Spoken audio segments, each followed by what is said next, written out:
Hi friends, welcome to my channel. ఈ వీడియోలో మనమైతే బ్రహ్మంగారి మఠం ఎలా చేరాలి, అక్కడ చూడవలసిన ప్రదేశాలు అనేది ఈ వీడియోలో చూద్దాం. వీడియో చాలా బాగుంటుంది. బ్రహ్మంగారి మఠం మనం ముందుగా చేరాలంటే బద్వేల్ కానీ మైదుకూరు కానీ చేరుకోవాల్సి ఉంటుంది. మనం ఇక్కడి నుంచి అయితే బద్వేల్ నుంచి అయితే ఎవ్రీ ఒక గంటకైతే బస్సు అయితే ఉంటుంది. అదే మైదుకూరు అయితే ఎవ్రీ హాఫ్ అన్ అవర్కి ఒక బస్సు అయితే మనకైతే ఉంటుంది. మీకు ఏది కన్వీనియంట్ అయితే ఆ దగ్గరికి ఉంటే అదైతే చేరుకోండి.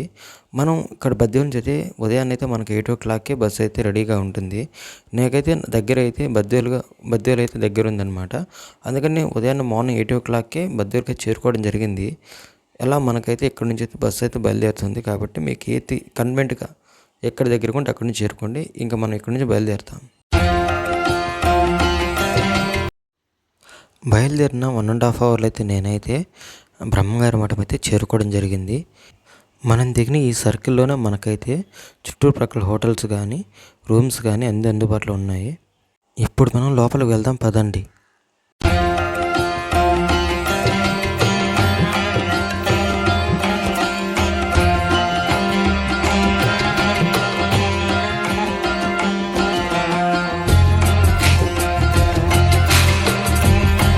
ఇలా మనం స్ట్రైట్గా వెళ్తే బ్రహ్మంగారి టెంపుల్ వరకు చేరుకోవచ్చు.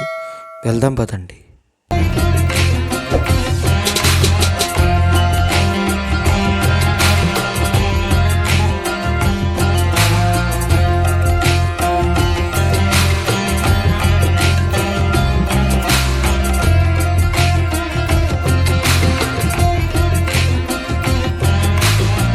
దారిలో ముందుగా నాకు ఈశ్వరీదేవి టెంపుల్ కనిపించింది.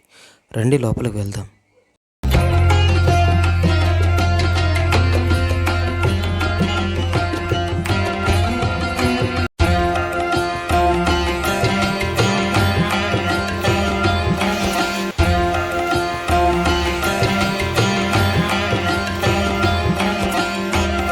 లోపల వెళ్ళగానే నాకైతే క్యూ లైన్ అయితే కనిపించింది.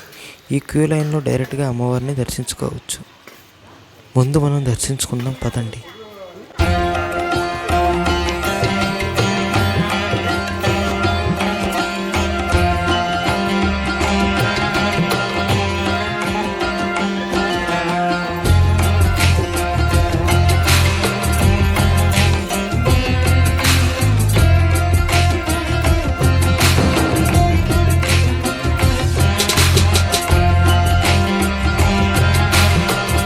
అక్కడి నుంచి మన ఫోన్ అయితే అలో లేదు. నా దర్శనం అయితే ముగిసింది. ఇప్పుడు మీకు ఈశ్వరీదేవి గురించి షార్ట్గా చెప్తాను.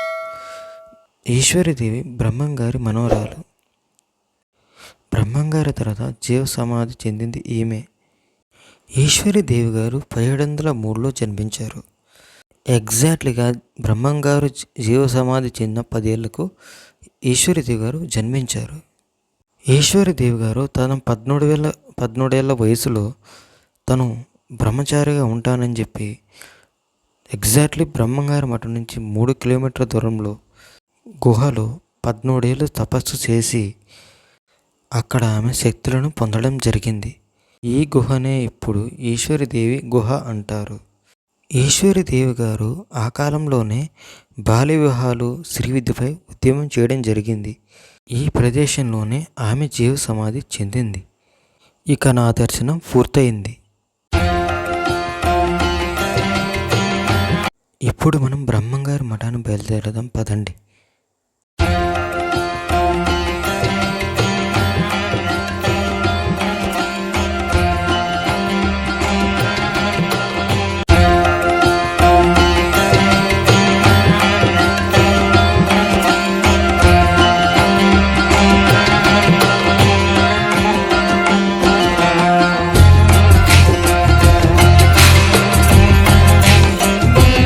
ఇదే బ్రహ్మంగారి టెంపుల్ యొక్క అవుట్ సైడ్ వ్యూ.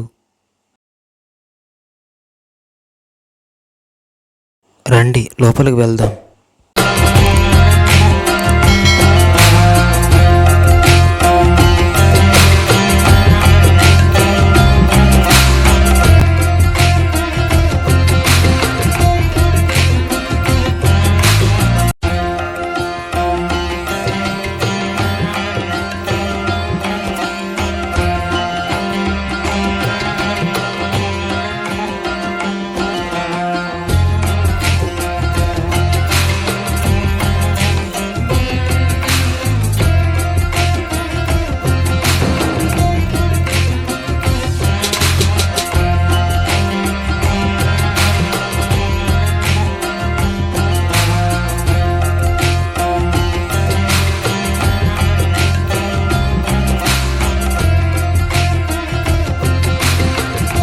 రండి ఒకసారి చుట్టూ చూసేయండి పూర్తిగా.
ఇక్కడ కనిపిస్తున్న క్యూలోనే మనమైతే దర్శనం వెళ్ళవలసి ఉంటుంది. ఇంతటితో నా దర్శనం ఇక్కడ ముగిసింది.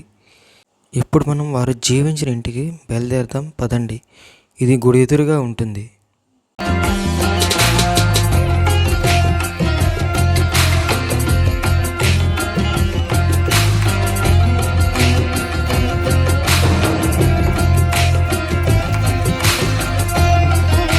ఆ రోడ్లో మనం స్ట్రైట్గా వస్తే ముందుగా మనకు కనిపించేది బ్రహ్మంగారి నివాసం.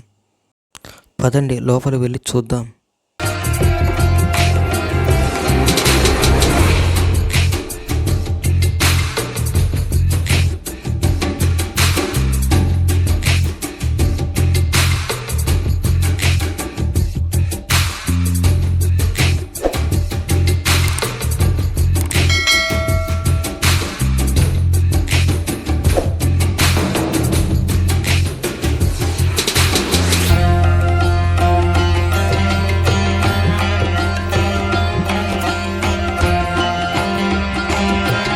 అంతకుముందు ఇంటి తలుపులు తెరిచి ఉండేవారు, ప్రజెంట్ అయితే మూసి ఉన్నారు.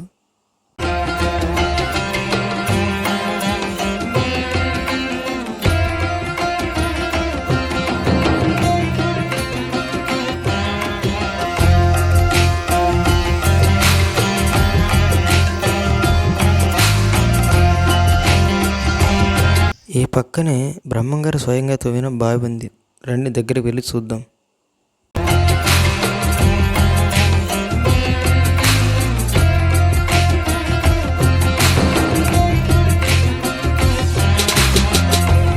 ఈ బావిని బ్రహ్మంగారు 1 నైట్లో తవ్వారట.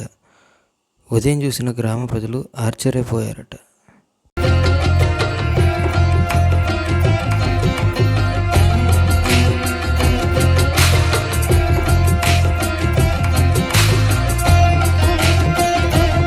ఇక్కడితో బ్రహ్మంగారి పూర్తి నివాసాన్ని అయితే చూడడం జరిగింది.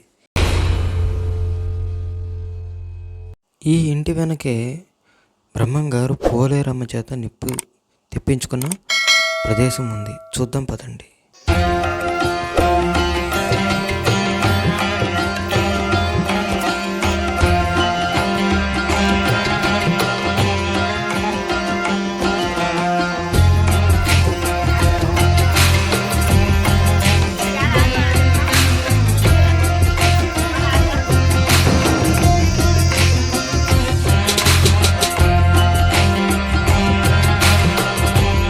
ఊరిలోని గ్రామ పెద్ద పోలేరమ్మ జాతర చేయడానికి చందా వసూలు చేస్తుంటే చందా ఇవ్వడానికి నిరాకరించారు. దీంతో గ్రామ పెద్ద ఊర్లో ఉన్నవారు ఎవరు బ్రహ్మంగారికి సహాయం చేయకూడదని ఆజ్ఞాపించారు. ఊర్లోని గ్రామ పెద్ద పోలేరమ్మ జాతర చివరి రోజు బ్రహ్మంగారిని ఇప్పుడైనా చందా ఇస్తావా లేక ఊరుని బహిష్కరించమంటావా అంటే అప్పుడు ఇదే మాట ఆ పోలేరమ్మను చెప్పమను, ఇస్తాను అని అన్నాడు. దీంతో ఊరు ప్రజలంతా నవ్వారు. దీనితో గ్రామ ప్రజలు మట్టితో చేసిన పోలేరమ్మకు జీవం పోసి 16 ఏళ్ళ అమ్మాయిగా చేసి పోలేరి నిప్పు తీసుకునిరా అనటం. అప్పుడు పోలేరమ్మ నిప్పు తీసుకుని వస్తుంది. జరిగిన సంఘటనను చూసి గ్రామ ప్రజలు భయపడతారు. అప్పుడు బ్రహ్మంగారు గ్రామ పెద్ద చేసే తప్పులను తెలియజేయడానికి ఈ పని చేశానని తెలియజెప్తారు. ఇంక ఇక్కడ చూడవలసిన కక్కయ్య గారి సమాధి మరియు పోలేరమ్మ టెంపుల్. నేను పోయే సమయానికి 1:00 కావడంతో అక్కడ పోలేరమ్మ టెంపుల్, కక్కయ్య గారి సమాధి చూడలేకపోయాను. మీరైతే చూడడం మర్చిపోకుండా, మిస్ కాకండి, కంపల్సరీ చూడండి.